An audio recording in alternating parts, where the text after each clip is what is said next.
Welcome to Peer Support Team Training.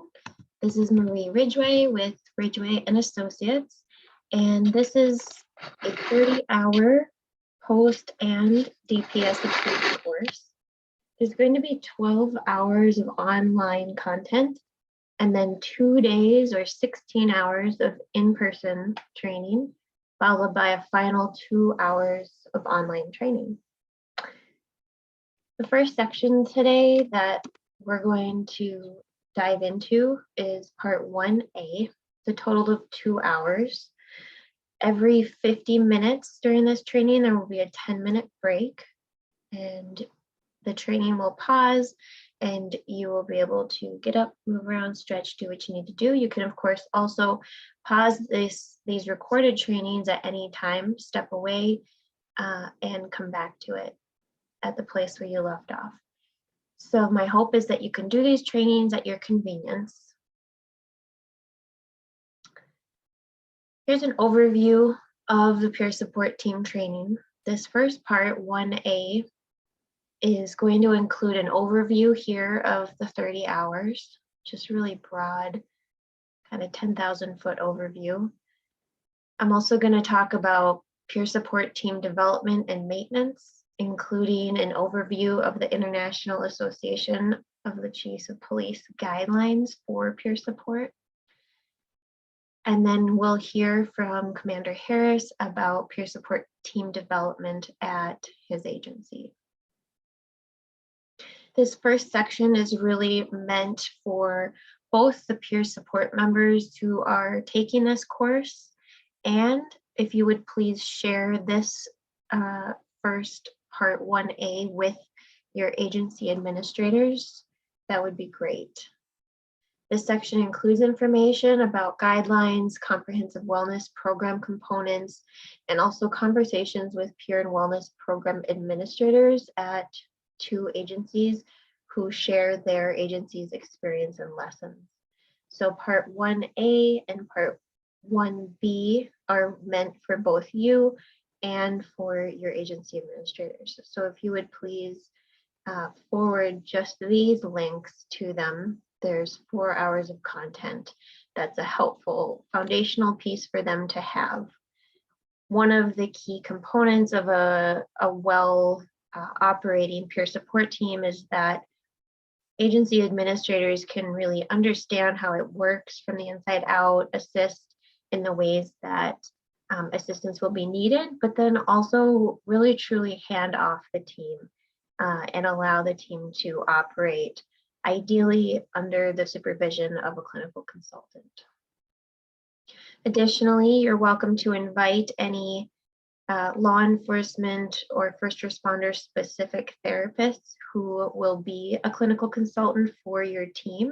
You're welcome to invite them to this training so that they have all of the foundational pieces they will need in order to properly provide the consultation that ideally you have access to.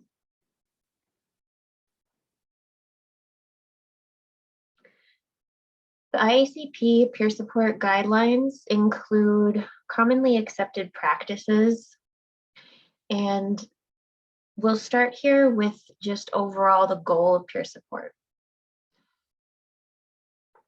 A peer support team is meant to provide public safety employees an opportunity to receive emotional and tangible support through times of personal or professional crisis. A team can also help anticipate and address potential difficulties, which is a really valuable piece of it. Being able to hopefully operate in an upstream manner. A peer support team is developed and implemented under the organizational structure of the agency. And then receiving support from the highest levels in an organization helps the peer support team work effectively. And it's really essential, as is the selection process and all of the steps that will be outlined here. It's important to define what a peer support person is. So we'll be using the terms peer support person, peer support team member, peer supporter. All of these terms will be used interchangeably throughout this training, but we're referring to this same definition. You're a specifically trained colleague, not a counselor or a therapist. A peer support program can augment outreach programs such as an EAP, in-house treatment programs, and out-of-agency psychological services and resources, but not replace them. A peer support person is trained to provide both day-to-day emotional support for department employees, as well as to participate in a department's comprehensive response to critical incidents. Peer support persons are trained to recognize and refer cases that require professional intervention or are beyond their scope of training to a licensed mental health professional. So I always like to take any pressure off of a peer support member who's just getting started in this process and make sure to highlight the fact that you are not operating in place of a licensed mental health professional. You're specifically trained to assist in a number of different ways. And one of those ways is to assist in response to critical incidents, but there's much more than that that can be done.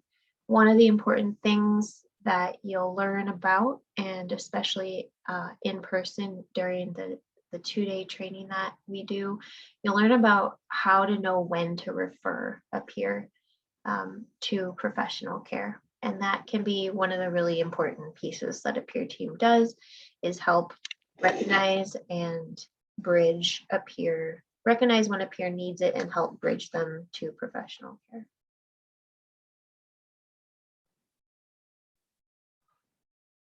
It's really important to understand the 3 levels of non-disclosure of personal information. So we'll differentiate these and go into a little more detail on these. The entire success of a peer support team and of a wellness program in general is confidentiality. So there's nothing more that I can stress as being more important than confidentiality. So here's a couple of distinctions between privacy, confidentiality, and privilege. Privacy is the expectation of an individual that disclosure of personal information is confined to or intended only for the person listening. So this would be, privacy is, if you speak to someone and you expect that conversation is going to be kept private, that's the lowest level of non-disclosure. The next level is confidentiality. It's a professional or ethical duty for a peer support person to refrain from disclosing information from or about a recipient of peer support services. And this is barring any exceptions recommended to be disclosed at the outset. So we'll get to those later, but these would be, for instance, times when a person is an immediate harm to themselves or another, or when potentially when there has been a major policy violation or another thing that needs to be reported. The next level is privilege, and this is the legal protection from being compelled to disclose communications in certain protected relationships, such as between attorney and client, doctor and patient, priest and confessor, or in some states, peer support persons and sworn or civilian personnel. So this is the level of protection that you and anyone has with their therapist, with their doctor, with their attorney. So following, for example, an officer involved shooting, the shooter is only going to be able to speak to their attorney, their chaplain, their doctor, and their therapist, and potentially their spouse if they are legally married. In Minnesota specifically, there is confidentiality for peer support members in their conversations with their peers, but there is not necessarily privilege. It's a higher standard than confidentiality, but not quite that of a counselor. This new guideline or protection has not been tested, and so I always recommend to remain under the assumption that you have confidentiality but not privilege. And in Minnesota, we will review the statutes related to peer support teams and that confidentiality and protection piece. It's important to consider documentation when setting up a peer support team. The best case is to not use any documentation, to not send emails or texts about any individual with any kind of identifying information, to not track or document. However, it is possible, and there are some agencies who do keep anonymous statistical information using a form that peer support members fill out. And this is just to show the utilization of the program. For instance, how many contacts did someone have? How long did they spend providing peer support? What type of service maybe did they refer to? Or what activity were they engaged in? And was there any follow-up provided? So this is something that each agency or team will need to determine. The best approach for having the strictest confidentiality is to not have any documentation, but it's sometimes important to weigh the risks and the benefits to decide what's going to make sense, maybe for budgeting purposes or for any kind of oversight that could be used. It can also help justify that more peer support members are needed for a team. Some agencies do reimburse hours that are worked for peer support members outside of their regularly scheduled hours. And also it can help justify why a peer support team is necessary. It can also help a department recognize training needs in various divisions, and can be a way to track trends and utilization. So some of the examples of peer support activities. So certainly not limited to this list, but these are examples that the IACP gives. And I would say most common are the support with career-related issues, post-critical incident support, substance abuse, and then referrals to your law enforcement therapist or AP, and support with relationship or family issues.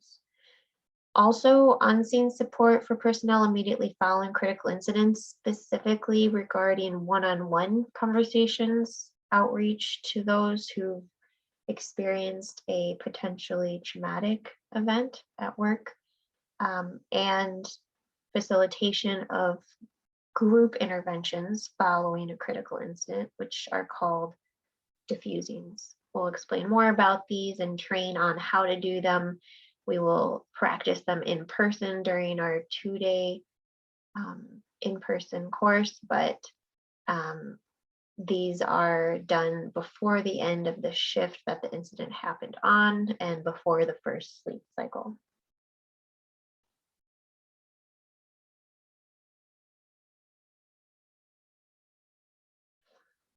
Some administrative pieces to consider is that you can have a formal policy that grants the peer support team confidentiality and encourages the use of these services. Of course, you need to keep in mind the laws in Minnesota regarding confidentiality that applies to the team. And then it's exceedingly important to make sure that peer support members not be asked to give or release identifying or confidential information about personnel that they support. So it's really important that maybe that anonymous statistical information gets shared with management or admin, but not any details. Peer support conversations and information that's given or gathered really cannot be used for internal investigations either. So this is an important piece to keep in mind, and we talk in great detail in our in-person 2 days of this training about dilemmas that can arise when given what the scenario is. And these are the really important times to have a clinical consultant so that a peer support member has a professional to consult with on how to proceed.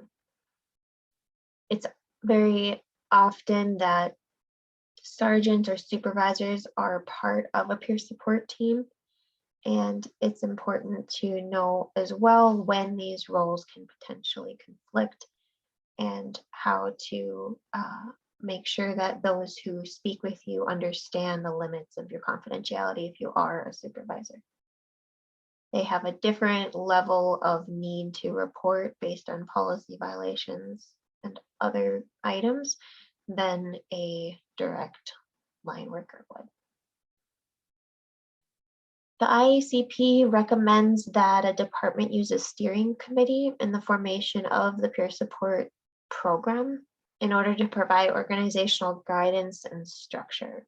So participation by relevant employee organizations and police administrators is encouraged during this initial planning stage to ensure maximum utilization of the program and to support assurances of confidentiality. Membership on that steering committee is also encouraged to include a wide representation of different parts of your agency. So even sworn and civilian parties. You can have a mental health professional that can be part of that steering committee, especially one who's knowledgeable about the culture of law enforcement. And it's important for the steering committee to make sure that the team is made up of someone who represents each area of your agency. So dispatch, potentially records, patrol, investigations, and so on. Beneficial for peer support persons to be involved in supporting individuals in critical incidents, such as an officer-involved shooting, or if an employee is injured or killed. They can provide a valuable contribution to being available to make the appropriate referrals in response to officers and other employees who are dealing with general life stressors or life crises. They can also assist a mental health professional when we or whoever you utilize are running a group intervention like a debrief. We prefer to have 2 or even 3 peer support persons with us assisting in running that debrief, and peer support persons can actually run diffusings on their own. We'll talk more about that as well later on in the training, and then again in the 2-day in-person portion.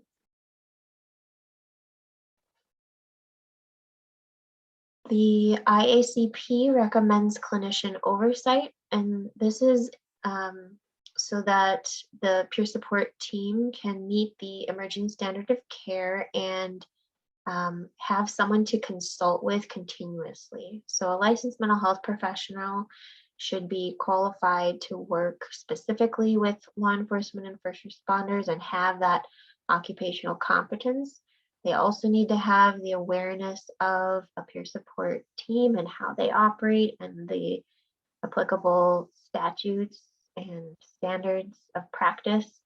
And so this is why you're more than welcome to have your law enforcement therapist or group attend this training so that they have this foundational knowledge of what the peer support members have been provided with and how this is meant to best operate. The role and the scope of the professional mental health consultant can be mutually determined by the agency and the mental health professional. Commonly, in the scenarios where we provide this consultation, we are, of course, can provide this training and then help facilitate and attend quarterly meetings which assist with ongoing maintenance and development of the team. And ideally, your therapist is available 24/7, as we are, to assist with any consultation or referral that might be necessary. This way you your team and administrators can know that the team is in good hands and how always has access to a professional to assist with decision making. Best case, your peer support team is governed by a written procedures manual that's available to all personnel. When you first announce the starting of a team, or maybe a relaunch a team that had become stagnant or needed to develop more, it's important to explain the procedures and especially the practices around confidentiality. Individuals who are being offered peer support may, of course, accept or reject a peer support person by using any criteria they choose. And it's helpful to have multiple peer support members. As a general rule of thumb, I say that about 10% of your total number of employees who will be served by the peer support team should be peer support members. And this is to make sure that the team is large enough to provide the services and not so small that any one peer support member gets burned out. So the tasks and the responsibilities can be shared and people can take turns with each of those items. Management can choose to provide compensation or choose not to provide compensation, support in whatever way that you choose for the peer support program. You may choose to limit other duties for someone who's on the team or offer that time be compensated if it happens outside of already scheduled hours. I've seen a whole variety of different ways that can be done, or comp time, however that may work out. And then the IACP also recommends to carry some kind of identification that's visible and shows that the person is a member of a peer support team at your agency.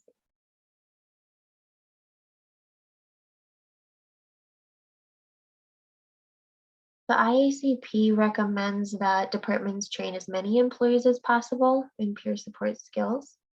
The size of a team varies depending on the size and resources available to each agency, but as I mentioned, that 10% number tends to be pretty good for all of the teams that we work with.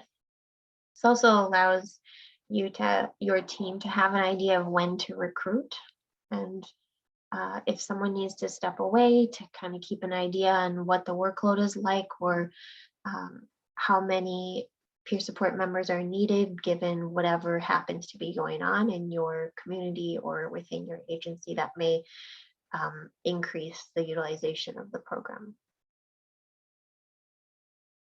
There might be a higher crime level or a geographical area your agency is in, the number and size of divisions within a department, who is retiring or promoting, and the agency's budget can all play into the size and the way that a team might expand or retract.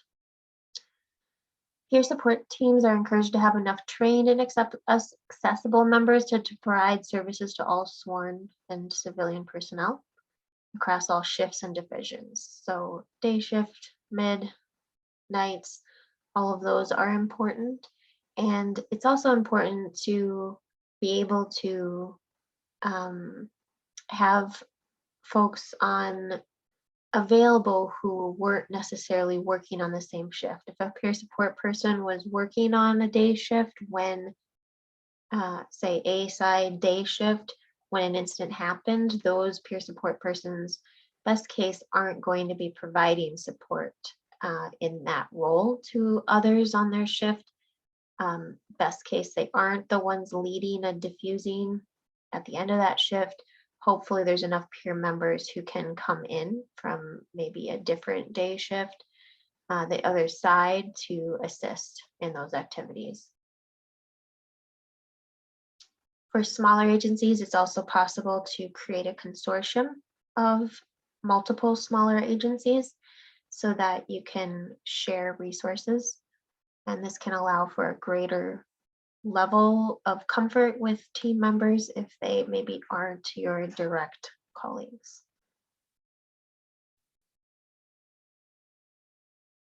Larger departments are encouraged to disseminate peer support persons across sworn and civilian personnel divisions shifts throughout their agency. When feasible, you can use adjacent agencies, as I mentioned. You can share resources. You can have teams that exist across services potentially and build those interagency team relationships. This can be especially helpful for major incidents.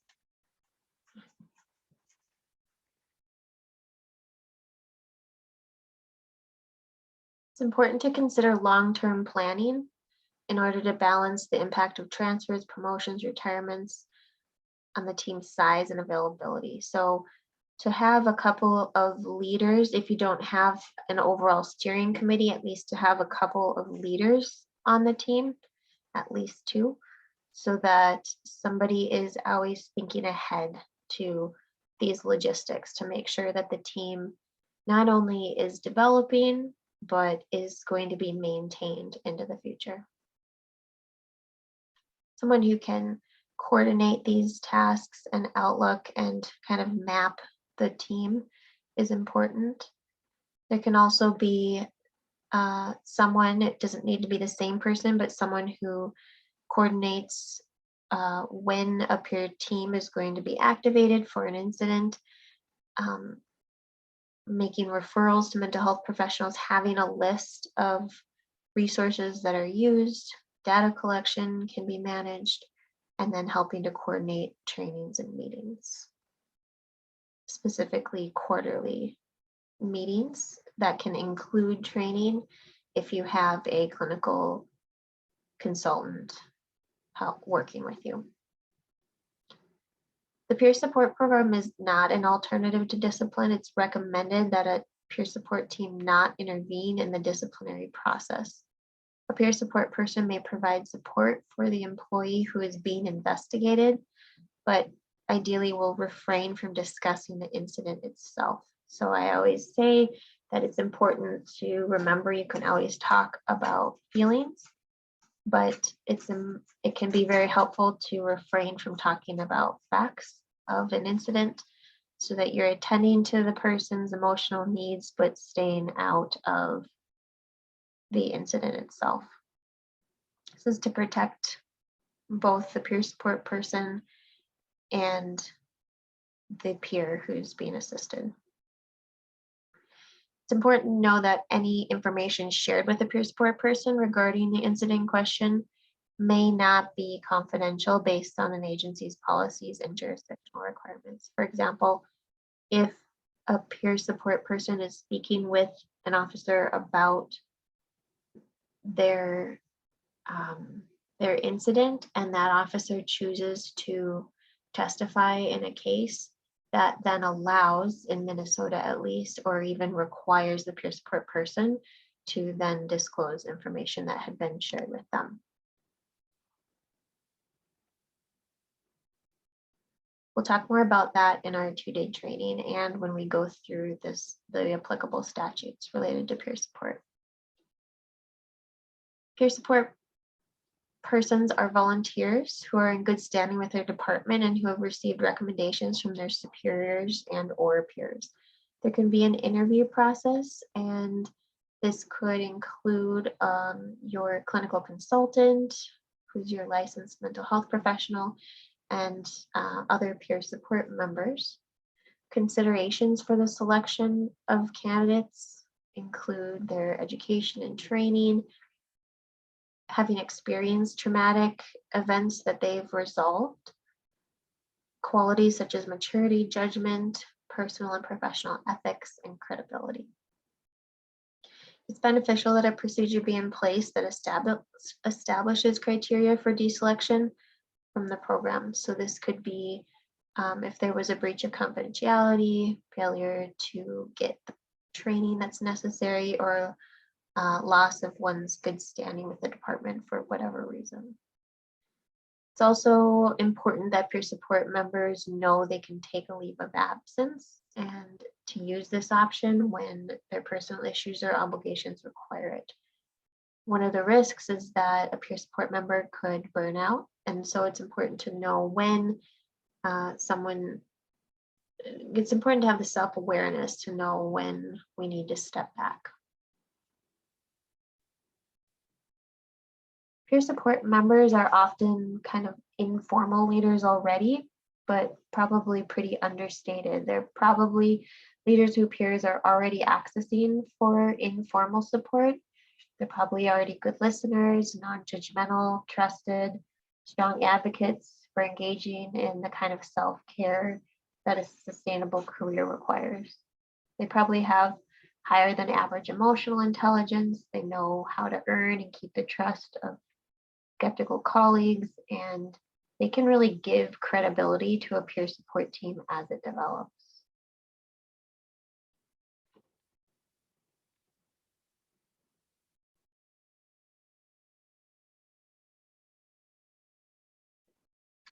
The IACP recommends clinical consultation services. It's recommended that a peer support program have mental health consultations and training. Preferably, this consultation will be available 24 hours a day and is recommended to be with a licensed mental health professional specifically trained in public safety. It's also important for them to understand the specific nature of your agency. We do ride-alongs, we attend roll calls, we attend quarterly meetings and build familiarity both for ourselves to understand the culture of your agency and the different shifts, and for officers to become familiar and more comfortable with us as well. This is something that should commonly be done with whoever you're using for your clinical consultation. It's also beneficial for peer support persons to be aware of their own personal limitations and be able to seek advice and counsel from their clinical consultant. So they may have a specific issue of transference, which means that, or countertransference, which we will talk about more in person when we meet, but a peer support member may not be the best option for a peer due to the nature of the problem their peer is experiencing. It may sort of hit a nerve with them, or their own experience may get in the way of providing the best care for another peer. So this is another way that a clinical consultant can be used to talk through these things with a peer support member.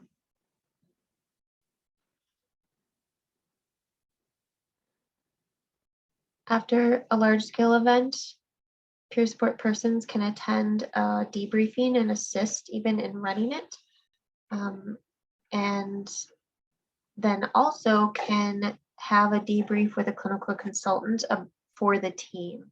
And this is to support the team following a major incident to make sure that any effect on the team who was providing support is minimized.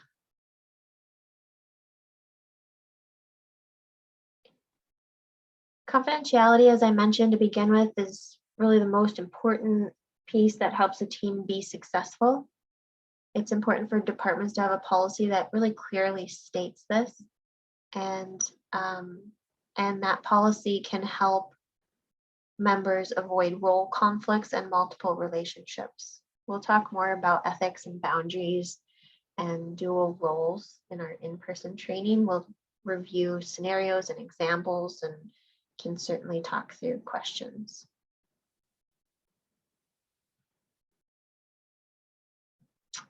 So times when confidentiality doesn't apply is threats to self, others, any child or vulnerable adult abuse or neglect, and generally whatever is in statute regarding a peer team should be very well defined in the peer support manual.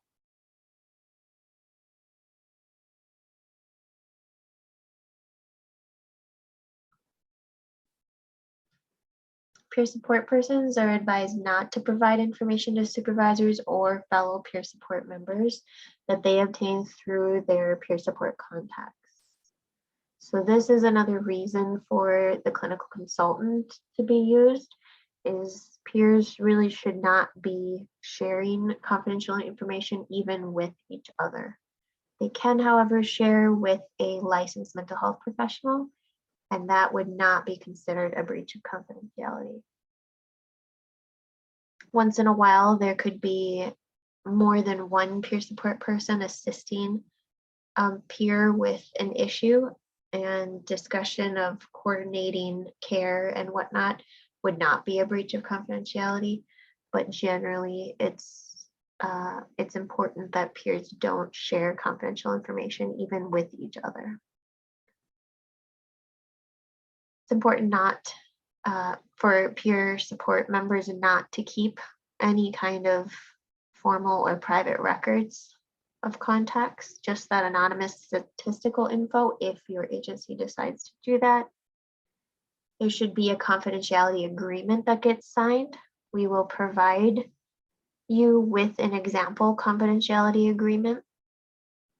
And this is part of the team setup that will help you with during this training. And in the 2-hour follow-up online training, we can answer any questions that you may have as you're developing this agreement that should be signed by all peer support members.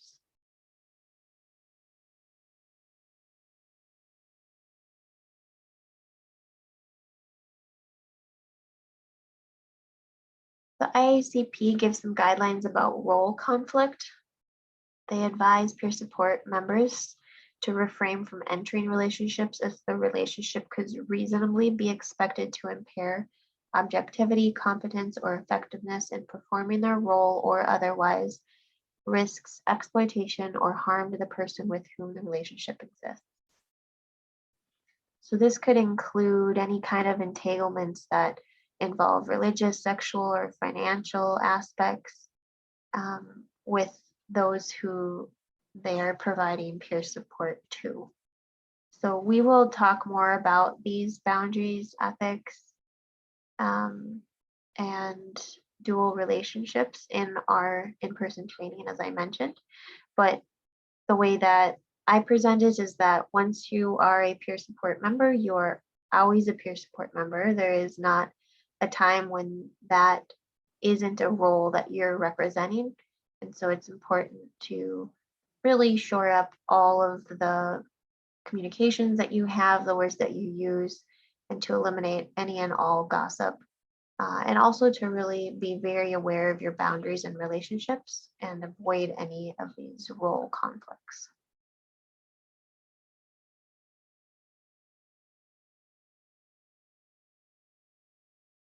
A trained peer support person knows when and how to refer peers, supervisors, or subordinates to another member, chaplain, or mental health professional. This is one way to avoid potential conflicts of interest. So we will train more in depth on how to recognize these and what to do about them. We'll also give scenarios of actual conflicts that have arisen and how they were handled. There are many unique circumstances, though, that can't all be covered with scenarios or question and answer sessions that we'll provide. So again, a clinical consultant is a helpful resource to have to assist in these things. Supervisors have likely additional requirements beyond a peer support person who is not at the level of supervisor. They may have to report issues such as sexual harassment, racial discrimination, workplace injury, and it's important that the supervisor not be put in jeopardy by not following a procedure. So a peer support person is advised not to abdicate their job responsibility as officers or supervisors by participating in the program. Each agency is recommended to evaluate supervisor responsibilities and the viability of having supervisors as peer support persons. The teams I've worked with all have supervisors on the team, but supervisors are not often the right ones to be providing support to subordinates. Sometimes they are, and sometimes it works out, but when that is something that's happening and it's working out, is because there's really clear and consistent information on the boundaries and abilities of that role. And the role of supervisor does come first when there has to be a decision made about disclosure of information. The steering committee identifies appropriate ongoing training for peer support persons. Beyond this 30-hour initial training, if you have a clinical consultant, they can provide ongoing training that's recommended or requested at those quarterly meetings, just as part of the meeting. Then it's important to have a way for peer support members to be able to give feedback and ask for any further training they need, or problems they've run into, or additional resources that are needed or requested. So next we'll be speaking to Commander Tim Harris about the setup of peer support at his agency, which happened in the last few years. We'll talk about kind of lessons learned, budgeting pieces, and maintenance of the team. Then next, the second part of part 1B, will cover an overview of comprehensive wellness program options. And so I will cover all of the possible wellness program options that are available to an agency. And that would be for you to consider what you may already have in place. Maybe peer support is the first step that you're taking. It's a great first step to take. Maybe you already have pieces, but not peer support, and so this is an addition. But either way, it's going to give you an overview of all the different wellness programming options, along with some ideas about how to implement and access those components. And then you'll hear from Sergeant Gerhardt about wellness program structure and development at their agency and how that has looked over the last few years, some lessons learned, and what else you might take into consideration from the agency perspective. Part 2A.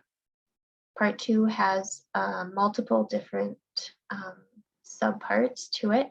2A is going to be an overview of stress and the 6 resilience factors, and then we will discuss law enforcement family dynamics.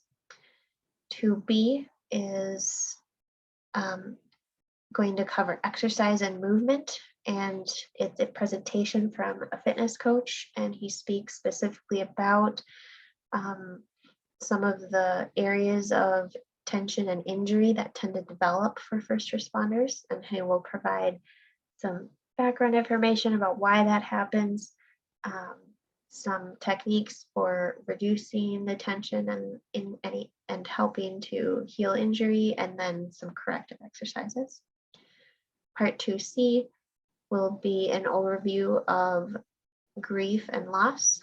We will talk about suicide for first responders, substance abuse, and dopamine is the last piece we'll cover in that 2C section, and that'll be an introduction to substance abuse and the brain process related, which includes the neurochemical dopamine.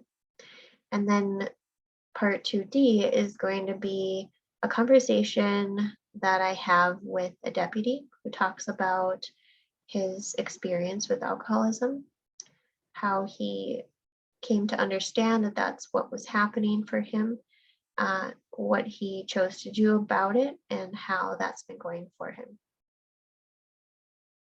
Part 2C, we're going to talk about emotional intelligence. We'll go kind of in depth on what is that and how to utilize it as a peer support team member. We'll talk about cultural considerations to be aware of, and then I'll have you do a self-reflection activity to start to think about in what ways are you well equipped for this role? What would you like to work on or improve on? Everybody has those pieces. And then we'll start to look ahead. So part 3 is going to be an intro, an overview of one-on-one peer-to-peer support. What are the pieces that make up effective one-on-one communication? Listening to understand is one of the big pieces there. We'll talk about some of those skills. A lot of this is what you already do, of course, in your line of work. It's much easier to provide peer support training to law enforcement since all day long you de-escalate and diffuse situations, and so a lot of these things will be reviewed, but also we'll be giving you some really important additional factors related to assisting your peers specifically that we've had our trainees find very helpful and they've commented on in our feedback. So emotional intelligence, peer-to-peer interactions, and then group support overview. I'll be explaining defusings and debriefings, the difference between the two, and the main components of each of those. And then in the second 8-hour in-person day, we will be practicing. We'll be practicing running those diffusings so that everybody feels comfortable running them when they leave. And then we'll be practicing one-on-one scenarios. So the 2-day trainings, part 4 and 5, those are each at 8 hours. Due to this new 30-hour guideline, our entire training used to be 16 hours, 2 in-person days, but we've gone much more deeper and broader due to the new 30-hour requirement. So the 8-hour in-person days are very much focused on more in-depth information and practicing the skills and strategies that are being discussed in both in the online versions and then more in depth in person. So day 1 of the in-person course, we'll talk about the brain science of stress and resilience. We'll go more in depth into the other of the 6 resilience factors. We go in depth into exercise and movement in the online portion, but we will talk more about sleep. We'll go deeper into feeling connected at home and how can an agency be supportive. And a peer support team, of course, is part of that. And then we'll talk about mindset and living a balanced life. And we'll also talk about professional care and what it looks like, what to expect. We'll encourage all peer support members to utilize mental health care themselves. You have much more credibility helping bridge others to mental health care if you have tried it out yourself or even used it beyond just kind of trying it out. Some agencies have mandatory mental health check-ins, which helps bridge people to care and become familiar with it in case you ever need it. But to have had your own experience with it as a peer support member is helpful. And then we will go more in depth as well to common scenarios that clients come to us with who work in law enforcement. We're also going to talk, as I said, about ethics and confidentiality. We'll have scenarios regarding those pieces.